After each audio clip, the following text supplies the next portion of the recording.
Hey guys, this is Nick. Welcome to our YouTube channel. You are about to watch a clip from our Spurs Carabao Cup match review. Obviously, not the result we wanted. If you like this clip, head on over to Apple Podcasts, Spotify, Stitcher, wherever you get your podcast to listen to the full episode. And a really important thing, if you like the clip on YouTube, please go smash that subscribe button. You got to smash it, otherwise it doesn't count. And like our videos, comment. We love the community that we're building on here. So thank you. How did this happen? So digging right into the match after finding the net within the first 20 minutes, looking good, feeling good. Chelsea looked like they could start to wrap this one up, but then it just kind of continued on in the second half. Not quite enough. Not quite enough urgency, not enough possession, some substitutions. So from your perspective, Nick, you got game plan, we've got more individual errors. As far as where it maybe unraveled, maybe mentality, where are you kind of pointing your aim of focus with this one? I mean, I don't know. I thought the first half, well, it wasn't maybe the most clinical half of football we played all year. We dominated the half. I mean, it was incredibly one-sided. We were in their half the entire first half, and it was, I don't know, relatively comprehensive. We missed a couple of shots, but otherwise I thought it was good. They didn't come out the same intensity, and Spurs had to do something. That's a bad combination. I mean, you look at maybe the intensity dropping, you look at maybe a little bit of a tactical shift by Spurs, you look at some of the just ridiculous individual mistakes again, and it's like, man, at some point you have to be able to improve this squad of players, right? Like, I know you're not going to be able to coach out every individual mistake, but the intensity dropping is worrying for me, Dan, because it's Spurs, it's away, it's in a cup competition, and you just beat them up and down the field the first half. How dare you take your foot off the gas? Like, that's crazy to me. Well, I think what was unique, and we kind of talked about this, as a game of two halves. There was the half where Chelsea was dominant and troubled occasionally, but for the most part came good in what they were doing, given space and time on the ball. Jorginho was pretty much unpressed for the first 45 minutes of the match, had plenty of space to operate in. And like that, if you're going to put Jorginho on a pitch, you couldn't have asked for a better scenario for him to get than that first 45 minutes. And when we come back out after the half, Mourinho has completely changed the way that he is having the players take it to our team. You saw a little bit of a step up the intensity. You saw much more pressing on the actual individuals. And so Jorginho, who had this massive amount of time to operate in the first half, he was getting put under pressure. Kovacic was getting put under pressure. And we didn't react well enough or quickly enough to try and regain a little bit of a foothold in the game. I think the bringing on of N'Golo Kante was fantastic. He definitely added some of the solidity that we needed in that midfield, especially with Kovacic kind of picking up the early yellow and kind of being on caution there. I don't want to potentially risk going down to 10 men, especially as the challenges became a little bit more fast, a little bit more fierce. Mm-hmm. But then the transition into Emerson coming in, obviously Chilwell potentially not 100% there, but gives you a really good, I think, in general performance that we'll talk about later.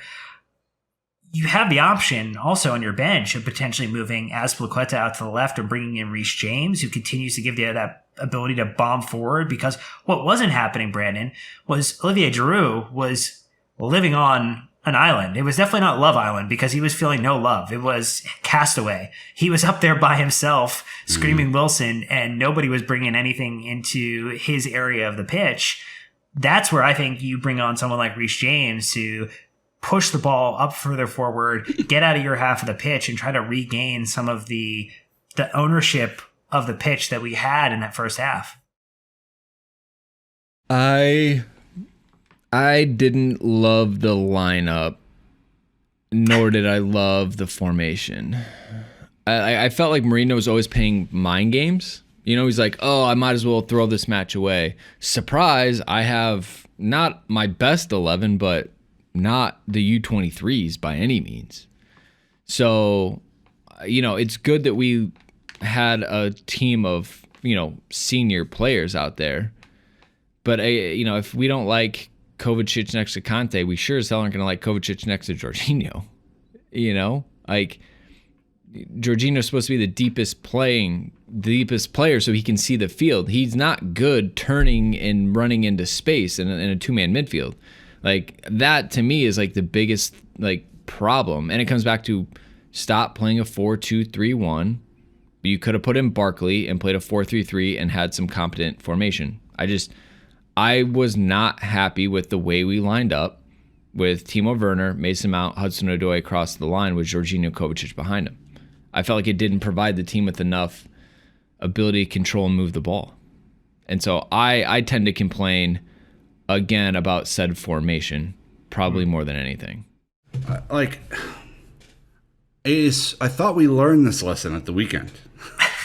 I was convinced when I saw the lineup that it would be Mount and Kovacic in the eights with Jorginho sitting back in his normal kind of regista or number 6 role, and the balance would be there. Mm-hmm. It was unbalanced again. You had Jorginho trying to stay close to Kovacic so there could be some sort of link. But the problem is when you bring those two in together and they move up the field together, there is just nothing behind them, right? And Zuma and Fick are both fast, there's no doubt, and Chilwell obviously proved that he's going to be a quality option back there. But the formation doesn't work. You need to play a 4-3-3 with the current squad that we have. Now, if you bring in a Declan Rice, maybe you can have the flexibility to play that because he's going to sit a little deeper and do the kind of dirty work, and he's able to cover a little bit more ground. This is clearly not the formation.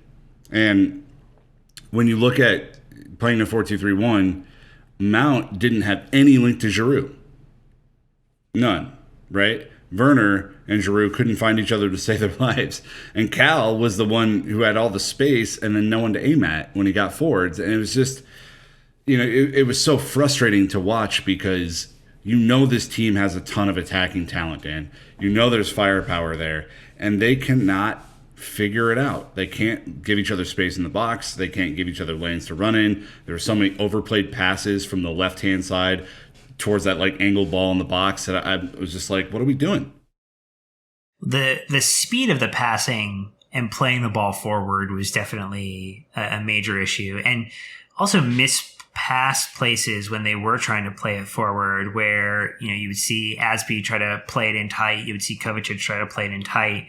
Jorginho, and it would get intercepted, and now the counter was on for Spurs, which is exactly what they were hoping for, right? They were hoping Lamela and Bergwijn would get further forward, be able to break quickly, and find some, favorable matchup, a 2-on-1, a 3-on-2 that they could take advantage of. We didn't put really many of the players in our team in a position to be their most successful. I actually think the back line was put in our defense was put in a position to be successful in this match. Every other outfield player, Jorginho, Kovacic, Mount, Hudson-Odoi, Werner, Giroud, none of them were set up for success with the way that this formation was put together. You need to be able to, with this type of formation, 2 8s make a lot of sense, right? So you're going to have 2 players that are going to be in the middle of the pitch. You're going to be trying to break through what is a 5-man defense in the midfield with Aurier and Reguilon both on the wings, and then a crowded midfield with Fernandes, Sissoko, and Nabelli. That's not going to be broken down by the way that Jorginho and Kovacic recycle the ball. They recycle the ball back to either Chilwell or to Zuma or to Tomori or Azpilicueta. And they don't, Chilwell and Azpilicueta definitely have some more forward play of the ball, but that's not what Tomori and Zuma are known for. Well, they started doing that. Azpi and Chilwell started doing the angles across field, which you saw, which was pretty interesting as a tactic, because if you're going to have the width, you might as well use it, right? Brandon, that to me was like, okay, well, there's at least a somewhat of a different plan than we've seen. Still the Antonio Conte passing around the circle until someone frees themselves enough to pass it in field. I mean, we haven't really ever shaken that, and we need to, because this team has too much dynamic attacking talent to play as slow as they do with the ball in the opponent's third. Some of the best moves that we had today were pass-in moves or the occasional take on, but our players don't really even do that anymore. It's kind of beyond belief, to be honest with you, because Spurs, we could have put Spurs away in the first half and walked it. There's also that point, which would completely nullify the, wrong lineup, wrong formation type thing. But the fact is, we put ourselves in a situation to win. We just didn't take advantage of it as well. But again, it's very tale of two halves. Now, look, Spurs have played a back four in their first 3 Premier League matches. Playing a 3-5-2 is very different, especially as you guys are talking about Giroud kind of being on an island. Now you need Timo and Hudson-Odoi getting up in there to try to mark them, but then that leaves a 3-on-5 in the middle for us. So, then you have to push your outside backs up, and now it's a 2-on-2 with our center backs. We just weren't able to match up with them in the second half whatsoever. And it honestly was a tale of two halves. Spurs were going down in the first half, we were going up, and then we just switched. And they grew in confidence, they got excited. But I just don't like how it went, and it's not a good 90 minutes. Look, you had to bring on N'Golo Kante, you had to bring in Tammy Abraham, and then you brought in Palmieri for other reasons. But it's like you had to bring in your best player to try to maintain shape in the second half. That's not good. The formation thing is interesting, though, Dan, because famously last year we played a 3-back against Spurs twice in the league, beat them twice in the league. It was comprehensive. So my thought was I was not surprised at all to see that Jose brought out a 3-back today, because I think he was anticipating Lampard was going to go back to the well one more time to see if he could get another one over on his former manager. And I'm glad that Lampard didn't go back to the well. I don't think this team, as it's currently constructed, and especially without Alonso, it can play a 3-back effectively.